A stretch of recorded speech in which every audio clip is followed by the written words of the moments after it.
Okay, for the barbell overhead press, we're going to start with the barbell on the rack. You're going to take it out, keeping the elbows slightly in front of the bar, like this, mostly underneath, but slightly in front of the bar. Knuckles are going to be pointed up. Try not to get a whole lot of bend in the wrist, just in case it's painful for you.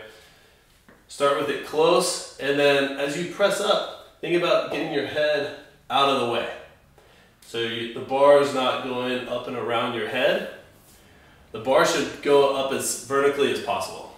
It's going to have a slight backward angle because it starts slightly in front of your shoulders, but it ends up directly over your shoulders. So it's a slight backwards angle, but in order for you to avoid going around your head, just tuck that chin back, get your head out of the way, and extend all the way through. So notice how my head is now in front of the bar. That's what you want to do as opposed to pushing it out in front like this.